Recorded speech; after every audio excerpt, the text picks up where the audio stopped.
আমাদের চলতেছে SSC ICU batch 2025 ধারাবাহিকভাবে আমাদের ক্লাসগুলো দেওয়া হচ্ছে। আজকে ক্লাসের পড়ব আমরা সাধারণ গণিতের অধ্যায় 8, অধ্যায়ের নাম বৃত্ত। এই আসসালামু আলাইকুম রহমতুল্লাহ।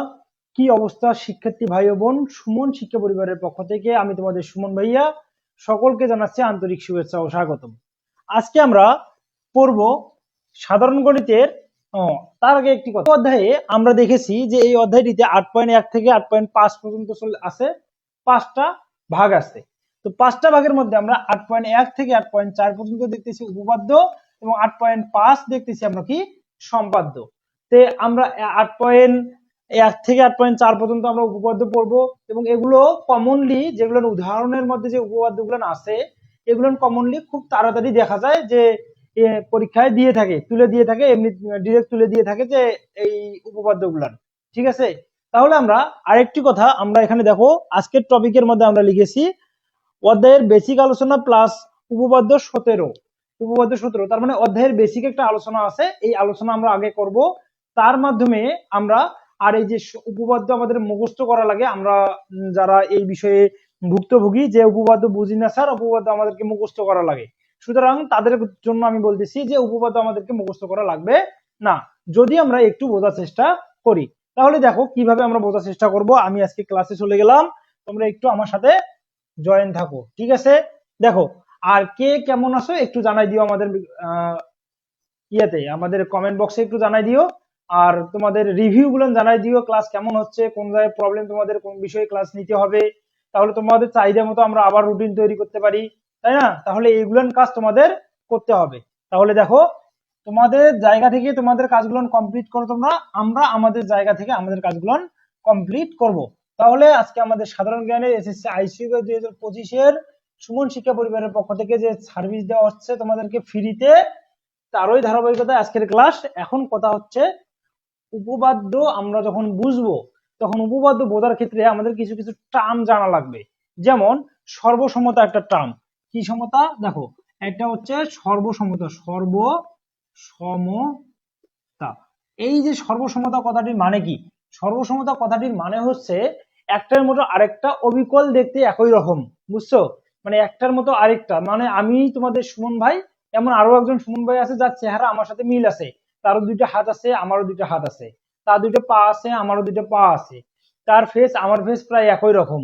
এই কারণে তারপরে আমার যে বডির যে অর্গান গুলো আছে তাদেরও ঠিক ওই অর্গান গুলো, তারও ঠিক ওই অর্গান গুলোই আছে।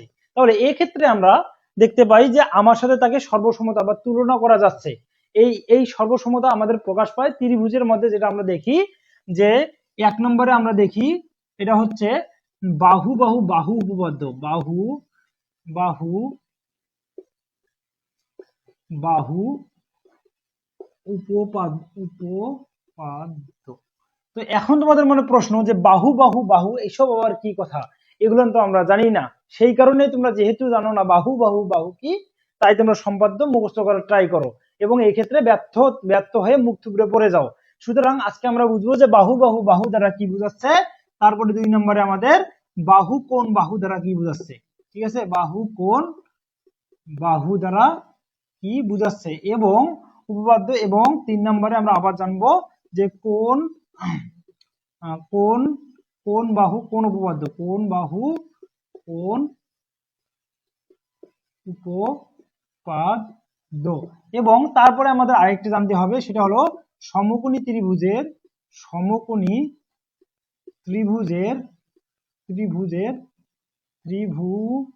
ত্রিভুজের ত্রিভুজের সমকোণী ত্রিভুজের কি লিখবো আমাদের? অতিভুজ বাহু উপপাদ্য, তাই না? অতিভুজ বাহু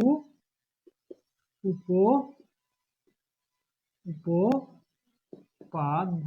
শোনো, তোমরা যদি আমার সঙ্গে এই বেসিকের ক্লাসটা করো, আশা করি তোমাদেরকে এই যে 8.1 থেকে যে 8.4 পর্যন্ত যে সম্পাদ্যগুলো দেওয়া আছে, তোমাদের বৃত্ত সংক্রান্ত যে সম্পাদ্যগুলো দেওয়া আছে, আমি মনে করি যে তোমরা যদি এই বেসিক ক্লাসটা মনোযোগ সহকারে আমার সাথে করো, তাহলে তোমাদেরকে এই সম্পাদ্যগুলো মুখস্থ অন্তত তোমাদের মুখস্থ করা লাগবে না।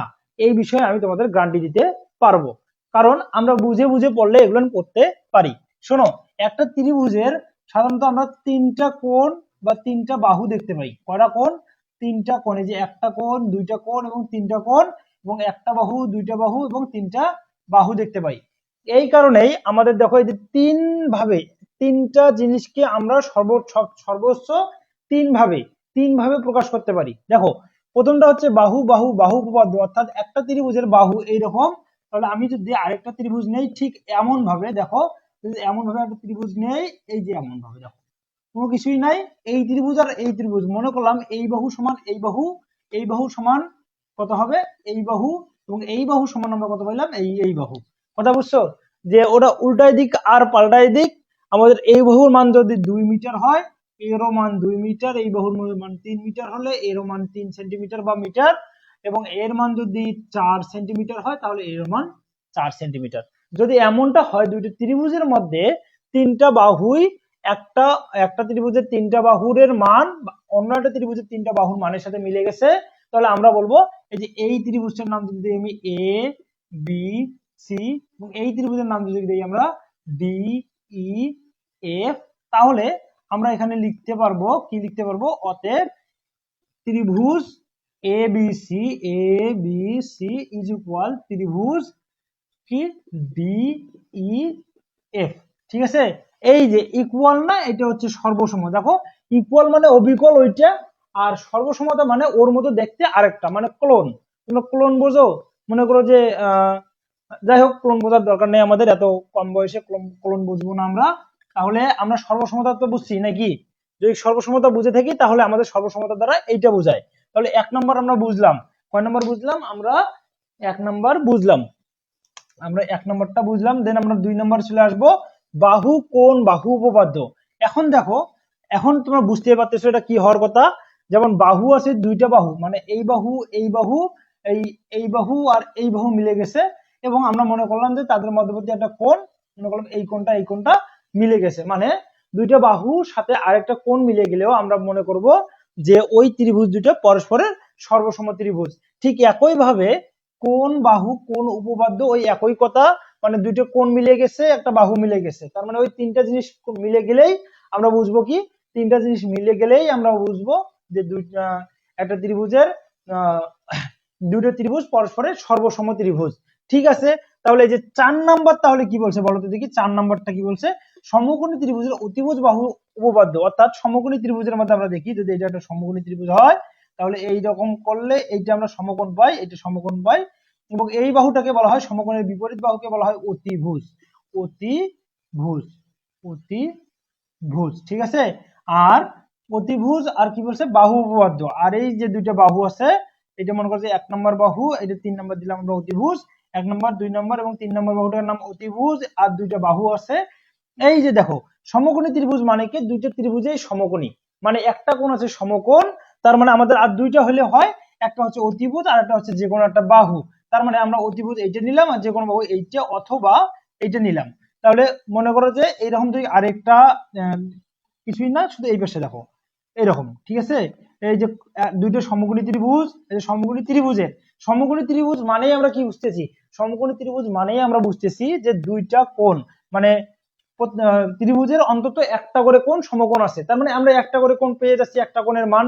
তো বাকি লাগতেছে কি, আমাদের ত্রিভুজ যেহেতু আলোচনা করতেছি সুতরাং আমাদের আর দুইটা জিনিস হলে হয়, কারণ ত্রিভুজ মানে হচ্ছে 3, তার মধ্যে একটা হচ্ছে অতিভুজ আর একটা যে কোনো একটা বাহু যদি আমাদের মিলে যায় তাহলে আমরা বুঝবো যে পরস্পরের সর্বসম, অর্থাৎ এই ত্রিভুজটা হচ্ছে এই ত্রিভুজের সর্বসম। আশা করি এই সর্বসমতা থেকে যে যা আমি বুঝাইলাম তোমরা আশা করি বুঝতে পারছো।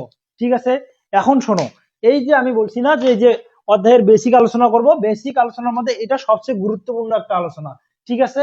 খুব মনোযোগ সহকারে তোমরা এই আলোচনাটা দেখবা, এবং সেই সঙ্গে তোমাদের কাজ করতে হবে কি, খাতা কলম বের করে আমার সাথে লিখতে হবে। ভাই গণিত মানেই লেখা, আর লেখা ছাড়া তোমার কোনো উপায় নাই। তুমি শুধু দেখতে থাকো, কিছুই তুমি পাবা না, কিছুই পাবা না ভাই, কিচ্ছু পাবা না। আমার ভিডিওটা দেখতেছো, সময় নষ্ট তো হচ্ছেই।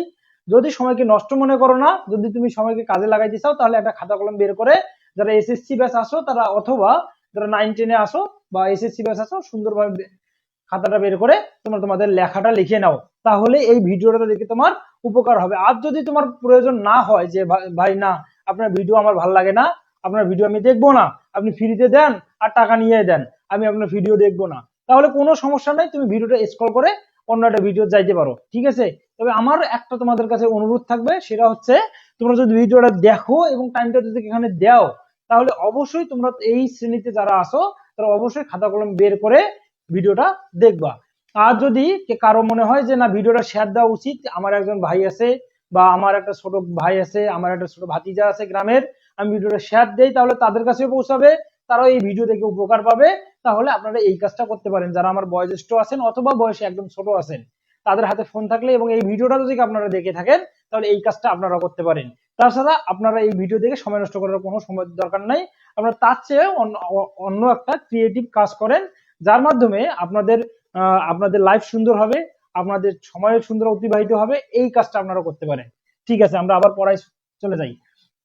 তো বেসিক আলোচনা আমাদের শেষ হয় নাই, বেসিক আলোচনা আমাদের আরো কিছু করতে হবে, আমি মিশাই দিলাম, যাদের দরকার একটু স্ক্রিনশট তুলে নিও, ভিডিওটা পজ করে স্ক্রিনশট তুলে নিয়ে লিখিও ভালোভাবে, হ্যাঁ ঠিক আছে।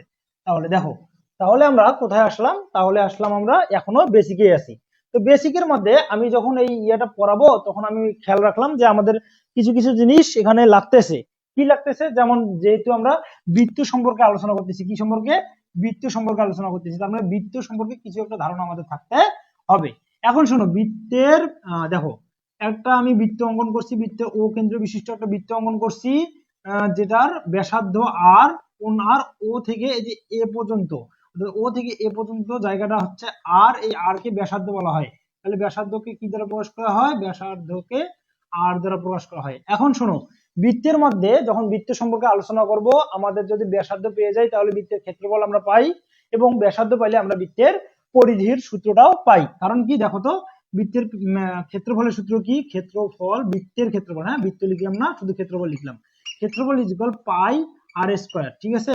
আর পরিধি সমান আমরা কি লিখতে পারি, বৃত্তের পরিধি, বৃত্তের পরিধি সমান সমান 2 পাই আর, এই দুইটা সূত্র আমরা জানি। এবং এই ক্ষেত্রে দেখো আর এর মান লাগতেছে, আর এর মান লাগতেছে, আর কি, বৃত্তের ব্যাসার্ধ, আর লাগতেছে কি, আর লাগতেছে আমাদের পাই এর মান। এখন পাই কত, পাই এর মান আমরা জানি 22 ভাগ, মানে 22/7, এবং এটা ভাগ করলে আমাদের যে ফলাফলটা পাই সেটা হচ্ছে 3.1416, আর ডট ডট আর কি সামথিং আরো আছে, এমন চলতে থাকে। তাহলে পাই এর মান আমাদের ফিক্সড 3.1416 অথবা 22.7 দিলেও হবে, কারণ 22 কে 7 দ্বারা ভাগ করলে এই মানটা পাওয়া যায়। আমরা সাধারণত এই জিনিসটা জানি না, এই জিনিসটা আমরা জেনে নিলাম। এখন শোনো, যদি পাই এর মান পাই এবং আর এর মান যদি কোনো বৃত্তের আমরা বের করতে পারি, তাহলে অবশ্যই আমরা একটা বৃত্তের ক্ষেত্রফল এবং পরিধি বের করতে পারবো। এটা আমাদের সূত্রের খেলা গেল। এখন বৃত্তের মধ্যে আরো কিছু জিনিস লাগে, সেটা হচ্ছে বৃত্তের আমাদের একটা পরিধি থাকে।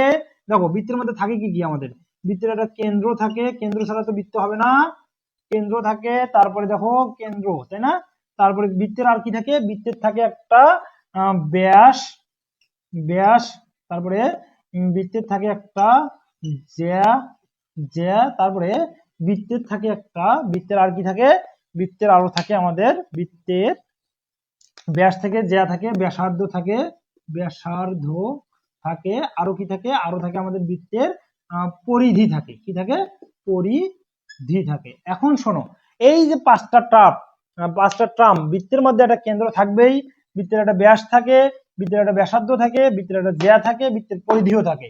এখন কোনটা আমরা এখনো কিন্তু অনেকেই জানি না, সত্য বলতে আসলেই জানি না, আমরা এখনো অনেকেই জানি না যে একটা বৃত্তের মধ্যে এই পাঁচটা জিনিস থাকে, এবং পাঁচটা জিনিস আমাদেরকে সংজ্ঞায়িত করতে হয়। যখন তখন আমাদের সংজ্ঞা আসে, শুধু এই পরীক্ষায় না, যে কোনো সময়ে আমাদের এই সমস্যার সম্মুখীন হতে হয়। তো আমরা আজকে বেসিক যেহেতু নিয়ে, আমাদের 1 নম্বর টপিকের মধ্যে প্রধান টপিকে হচ্ছে আজকের বেসিক আলোচনা, তাই আমি আজকে এই জিনিসগুলো তোমাদের দেখাচ্ছি। এই জিনিসগুলো প্রত্যেকটা ক্লাসে আমরা দেখাবো না। দেখো, তাহলে দেখো, কেন্দ্র যদি থাকে তাহলে কেন্দ্র কোনটা, এই যে আমরা দেখতে পাচ্ছি, এই যে একটা বৃত্তের কেন্দ্র ও, ঠিক আছে, মানে একদম বৃত্তের সেন্টার পয়েন্টে যেখানে আমরা কাটা কম্পাস লাগাই একটা সার্কেল দেই, ওই কাটা কম্পাসের কাটা অংশটা যেখানে থাকে, রুলার কম্পাসটা তার অপোজিটে থাকে, তাই না। তার মানে কাটা কম্পাসের কাটা অংশটা যে জায়গায় ফুটা করে আমাদের কাটাটা, যে জায়গায় আমাদের ওই পেজের মধ্যে ফুটা করে, ওইটা হচ্ছে আমাদের বৃত্তের কেন্দ্র, ঠিক আছে, এই যে আমাদের বৃত্তের কেন্দ্র। এখন বৃত্তের কেন্দ্র বরাবর একটা ব্যাসার্ধ নিয়ে যদি আমরা একটা বৃত্তচাপ আঁকি, তাহলে আমরা পাচ্ছি কি, সরি, আরেকটা জিনিস রাখতেছি, সেটা হচ্ছে আমাদের বৃত্তচাপ, বৃত্তচাপ। তাহলে দেখো একটা যদি বৃত্তচাপ আঁকি, তাহলে দেখো পুরো একটা বৃত্তচাপ সার্কেলটা সম্পূর্ণ করলে আমরা পাই কি একটা পরিধি পাই। কি পাই? পরিধি পাই। অর্থাৎ এই যে আমাদের এই যে গোল সার্কেলটা আছে, এটা হচ্ছে পরিধি। এটার নাম কি? পরিধি। এখন শোনো, বৃত্তের ব্যাসার্ধ আমরা জানলাম, ব্যাসার্ধ জানলাম যে আর। আর হচ্ছে ব্যাসের অর্ধেক। অর্থাৎ কি? দেখো, তার আগে আমরা ব্যাস পড়ার আগে আমরা যেহেতু পরিধি পড়লাম, তারপরে কেন্দ্র পড়ছি, তাই না? এরপরে ধারাবাহিক ভাবে আমাদেরকে পড়তে হবে জ্যা। তারপরে আমাদের পড়তে হবে জ্যা।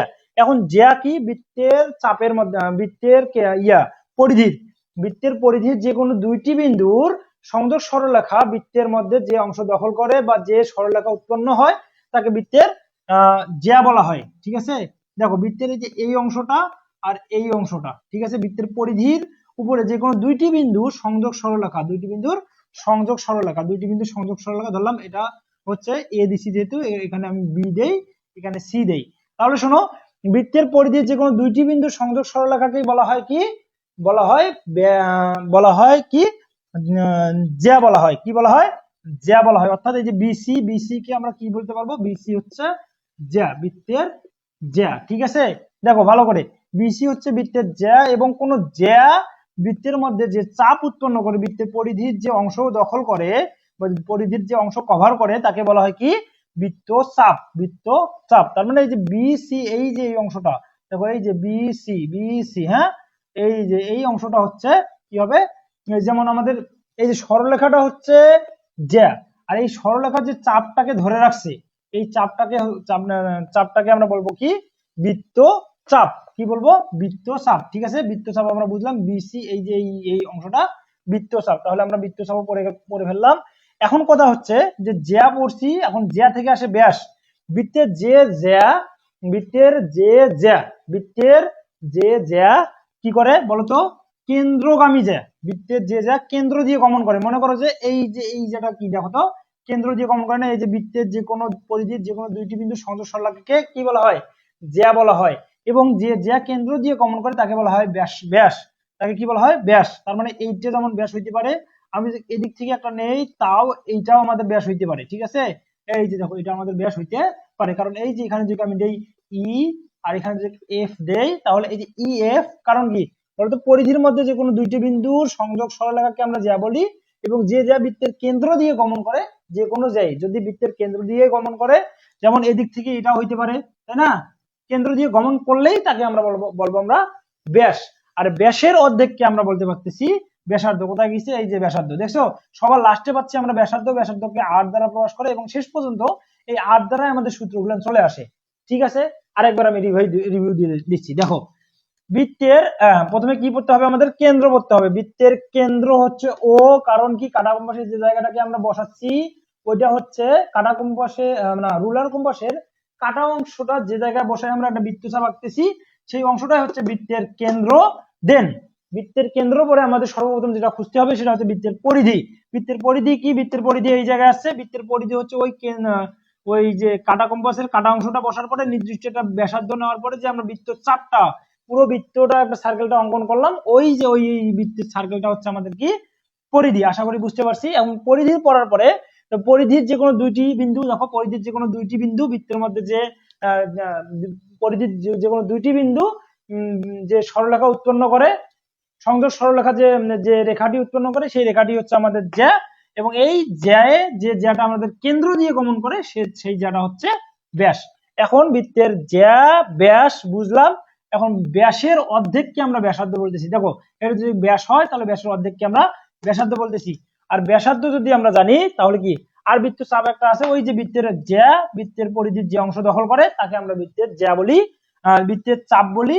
আর শেষে আমরা কি লাভ পাচ্ছি? এই যে ব্যাসের অর্ধেককে ব্যাসার্ধ বলে, আর ব্যাসার্ধকে আর দ্বারা প্রকাশ করা হয়। এবং বৃত্তের ক্ষেত্রফল যদি আমরা গণনা করি, তাহলে বৃত্তের ক্ষেত্রফল হিসেব করার সময় পাই আর স্কয়ার লিখতে হয়। এটা হচ্ছে বৃত্তের ক্ষেত্রফলের সূত্র। আর বৃত্তের পরিধির সূত্র হচ্ছে 2 পাই আর। এবং পাইয়ের মান আমরা জানি 22/7, 3.1416। এবং আর এর মান তো আমাদের যে বৃত্তে অঙ্কন করব, যতটুকু ব্যাস নিয়ে অঙ্কন করব, সেটা হচ্ছে আমাদের আর এর মান। আশা করি বৃত্ত সম্পর্কে আমাদের যেটুকু ধারণা ছিল এবং এখন যা ধারণা হয়েছে, এরপরে আমাদের আর কোনো ধারণা লাগবে না। তাহলে দেখো, তাহলে আমি এটা মিশাই দিলাম, আমাদের বৃত্ত সম্পর্কে শেষ। তোমরা চাইলে তুলে নিতে পারো, অথবা স্ক্রিনশট তুলে নিতে পারো, পরে লিখতে পারো খাতায়। ঠিক আছে, আমি মিশাই দিলাম, তোমরা ভিডিওটা একটু পজ করে তুলে নিবা। ঠিক আছে, ঠিক আছে। তারপর চলে আসো, এখন আমরা এই যে আমরা যে উপপাদ্য 17 আলোচনা করব, উপপাদ্য 17 আলোচনা করবো। দেখো তো উপপাদ্য 17 কি বলছে।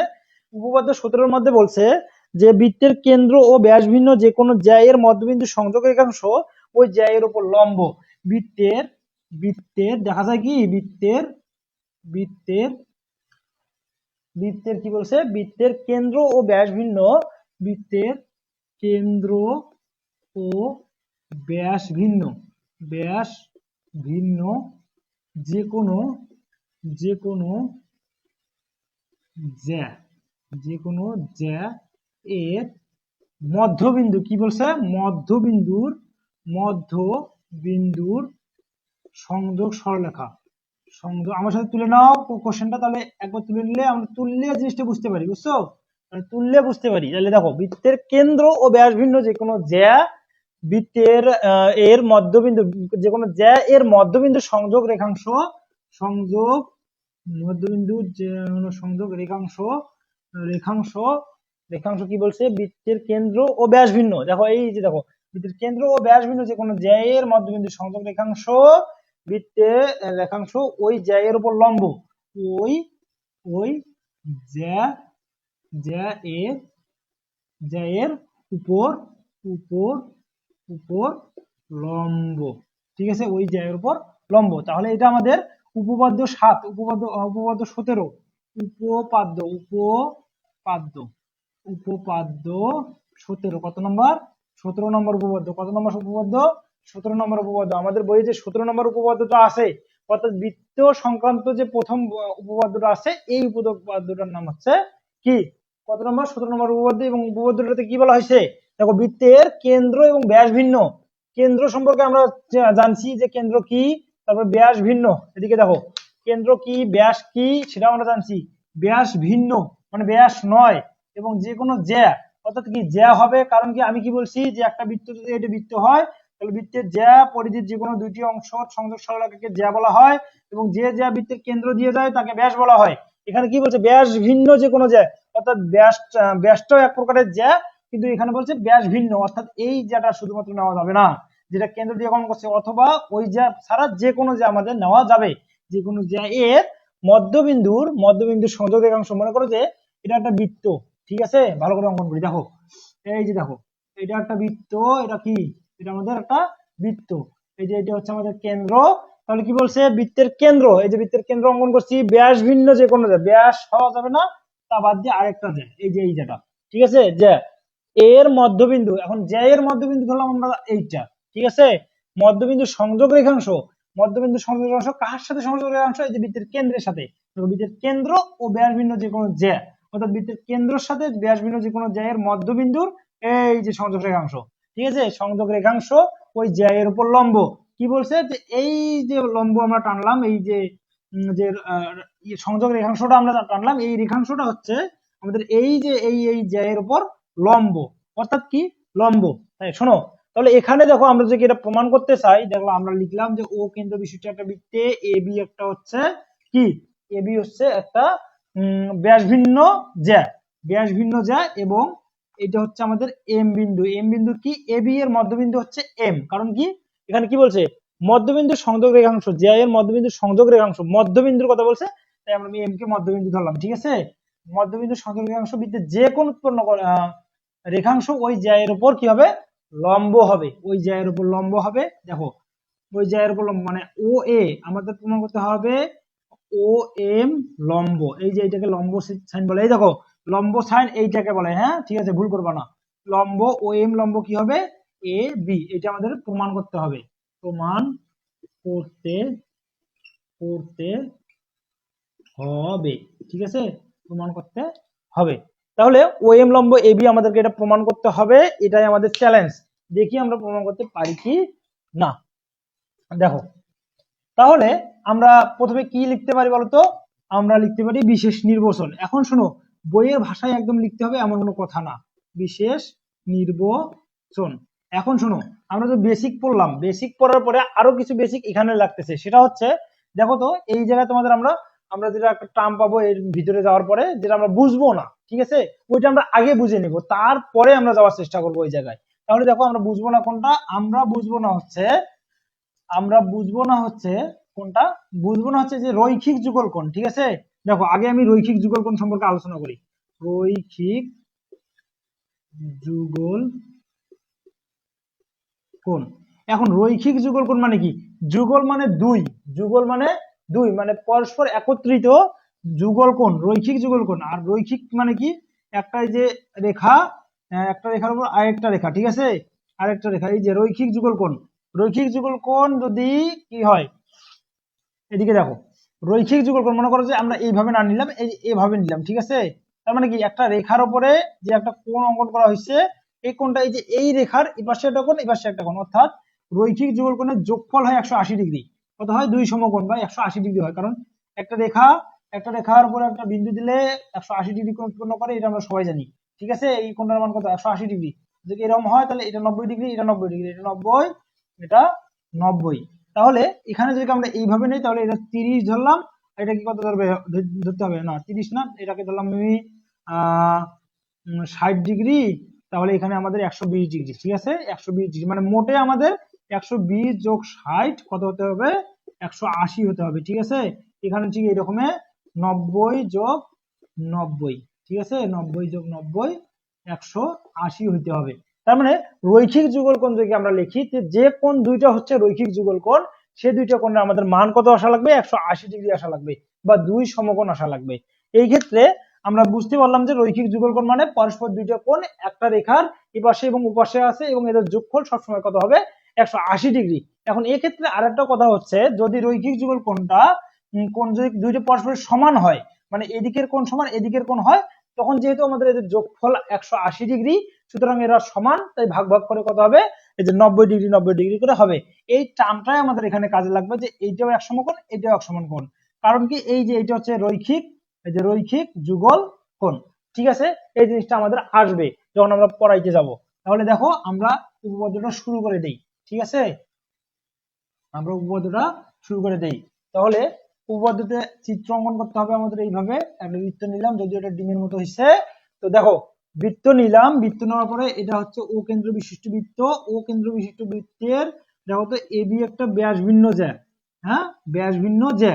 তাহলে এ বি হচ্ছে ব্যাস ভিন্ন জ্যা। এই যে এ বি এর মধ্যবিন্দু ধরলাম এম, এ বি এর মধ্যবিন্দু এম, এতদূর পর্যন্ত আমাদের দেওয়া আছে।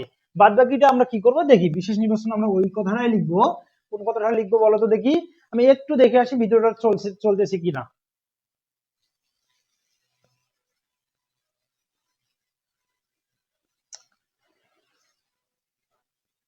হ্যাঁ, একদম ঠিক আছে। তাহলে আমরা পরবর্তীতে যাচ্ছি। দেখো, রৈখিক আমাদের বিশেষ নির্বাচন লিখবো, বিশেষ নির্বাচনে এই কথাগুলো লিখবো। দেখো এখানে বলছে বৃত্তের কেন্দ্র, তার মানে একটা কেন্দ্রের নাম দিতে হবে, বৃত্তের ব্যাস ভিন্ন একটা জ্যা, ব্যাস ভিন্ন একটা জ্যা নাম দিতে হবে। এইটা হচ্ছে আমাদের বিশেষ নির্বাচনের কথা। আমরা কখনো মুখস্থ করব না যে ও কেন্দ্র বিশিষ্ট বৃত্ত এবিসি আবল তাবল, এগুলোর কোনো বইয়ের ভাষা মুখস্থ করার কোনো দরকার নাই। যেটা বলছে ওইটাই শুধু ভাঙ্গাই লাগবো। দেখো, বৃত্তের কেন্দ্র, তার মানে কি আমরা লিখবো, এই যে ও কেন্দ্র, তাই না, ও কেন্দ্র বিশিষ্ট বিশিষ্ট ও কেন্দ্র বিশিষ্ট কত বৃত্তে, হ্যাঁ, ও কেন্দ্র বিশিষ্ট বৃত্তে যদি আমরা দেখি, অথবা ও কেন্দ্র বিশিষ্ট এ বি, আমরা শুধু বৃত্ত লিখবো। দেখো, ও কেন্দ্র বিশিষ্ট বৃত্তে এ বি, এ বি হচ্ছে হচ্ছে ব্যাস ভিন্ন, ব্যাস ভিন্ন, ব্যাস ভিন্ন, ব্যাস ভিন্ন একটি একটি জ্যা, কি ব্যাস ভিন্ন একটি জ্যা। এখানে দেখো এবি হচ্ছে একটি ব্যাস ভিন্ন জ্যা। তাহলে দেখো পরবর্তীতে আমাদের কি বলছে, যে এবি এর মধ্যবিন্দু, যেহেতু এই যে এখানে বলছে এ, এইদিকে দেখো, এই যে মধ্যবিন্দু জ্যা এর মধ্যবিন্দুর কথা বলছে, সুতরাং আমাদের মধ্যবিন্দু ধরতে হবে। এবি এর মধ্যবিন্দু, মধ্যবিন্দু হচ্ছে, বলতো এবি এর মধ্যবিন্দু কি? এম, ঠিক আছে। এবি এর মধ্যবিন্দুকে, এবি এর মধ্যবিন্দু হচ্ছে এম। তাহলে আমরা কি করব, হ্যাঁ, তাহলে আমরা এখন অঙ্কনে চলে যাব। আমাদের একটু অঙ্কন করা লাগবে, যে অঙ্কন দেখি কি কি করা লাগে আমাদের প্রমাণ করার জন্য। অঙ্কন করতে হবে। অঙ্কনে আমরা কি লিখবো, দেখো ও কমা এম আমরা প্রথমে যোগ করে দিব, ঠিক আছে। এই যে ও কমা এম যোগ যোগ করি, ঠিক আছে, যোগ করি। ও সরি, এরপরে আমাদের এবি এর মধ্যবিন্দু হচ্ছে এম, প্রমাণ করতে হবে যে, তো এখানে লিখতে হবে শুধু প্রমাণ করতে হবে যে, হ্যাঁ প্রমাণ করতে হবে যে ও এম, ও এম লম্ব এ বি। এখন কথা হচ্ছে এই যে আমরা এই যে ও এম যোগ করি, এই কথাটা না হয় আমরা এই জায়গাতে এর ভিতরে লিখে দিতে পারতাম, তাহলে আমাদের অঙ্কন লেখাও লাগতো না। যাই হোক আমরা পরে লিখি, যাই হোক, অথবা তোমাদের এটা আমরা এইভাবে না লিখে লিখতে পারি, যেহেতু বলছে যে একটা লম্ব, তাহলে এটা বলা যাইতে পারে যে ও থেকে এম এর উপর অঙ্কিত, ও থেকে এম এর উপর, ও থেকে এ বি এর মধ্যবিন্দুর উপর অঙ্কিত যে ও এম আছে, আমরা ডিরেক্ট লিখি ও এম লম্ব, ও এম লম্ব কি এ বি। প্রমাণ আমাদের এটা করতে হবে, আমাদের এইটা হচ্ছে প্রমাণ করার বিষয়, ঠিক আছে, এটা আমাদের প্রমাণ করতে হবে।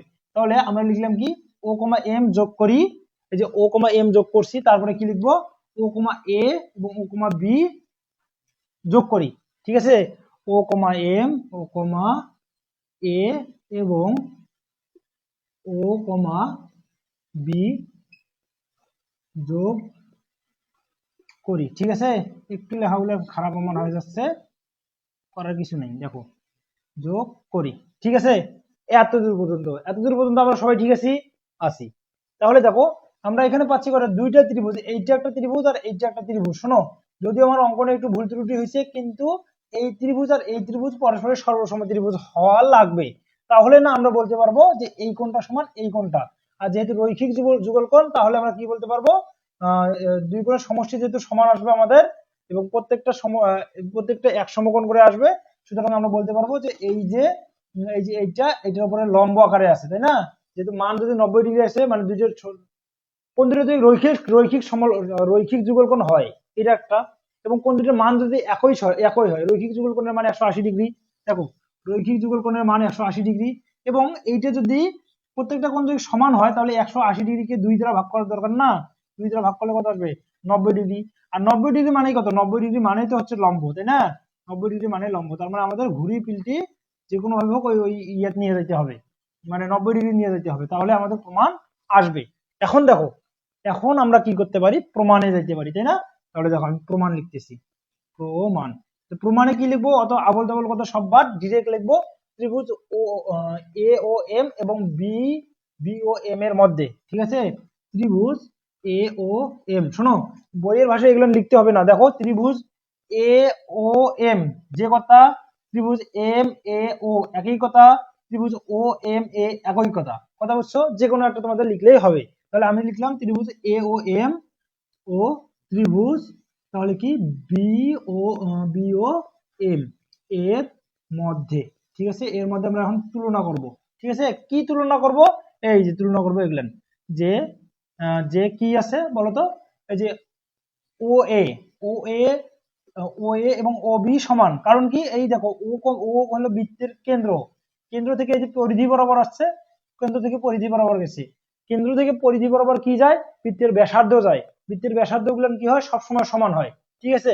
তাহলে ওইটা আমরা লিখতে পারি যে ও এ ইজ ইকুয়াল ও বি, কেন, এই যে একই বৃত্তের ব্যাসার্ধ, এই কথাগুলো একটু লিখতে হবে, একই বৃত্তের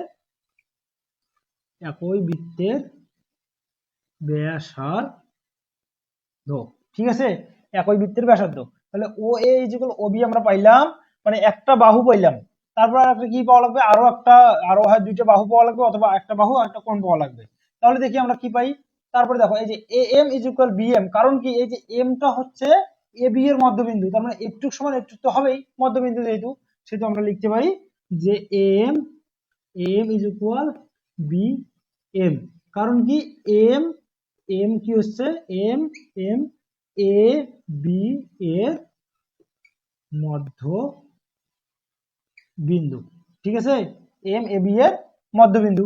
তো আমরা দুটো বাহু পাইছি, আর কি লাগতেছে আমাদের, আর একটা বাহু পাইলে আমাদের হয়ে যায়। তাহলে ওই যে লিখছিলাম বাহু বাহু বাহু উপপাদ্য প্রথমটাই, ওইটাই আমাদের এখানে কাজে লাগতেছে, দেখো।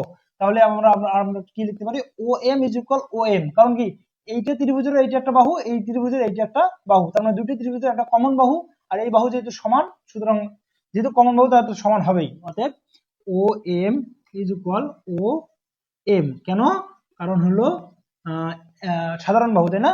সাধারণ, সাধারণ মানে একই রকম, সাধারণ বাহু বা একই বাহুকে সাধারণ বাহু এইভাবে আমরা বলতে পারি। তাহলে এখন দেখো যে ও ইজুকাল ও বি একই বৃত্তের ব্যাসার্ধের জন্য আমরা লিখলাম। তারপর A M is equal B M, কারণ কি এম এ বি এর মধ্যবিন্দু, এম এ বি এর মধ্যবিন্দু, তাই A M is equal B M পাইলাম। তারপরে O M is equal O M, তার মানে O M is equal O M, এটা হচ্ছে সাধারণ বাহু। যেহেতু আমরা এখানে পাচ্ছি কি বাহু বাহু বাহু, দেখো তিনটা বাহু, তিনটা বাহু মিলে গেছে, তার মানে আমরা লিখতে পারি অতএব, অতএব ত্রিভুজ। এখন ত্রিভুজ দুইটা সর্বসমতা আমরা লিখতে পারি এ ও এম। দেখছো বেসিক আমাদের কোথায় কাজে লাগে? এই যে ভিতরে এগিয়ে কাজে লাগে। যখন আমরা বেসিকটা না পড়ে ডিরেক্ট এটা এটা পড়তে যাব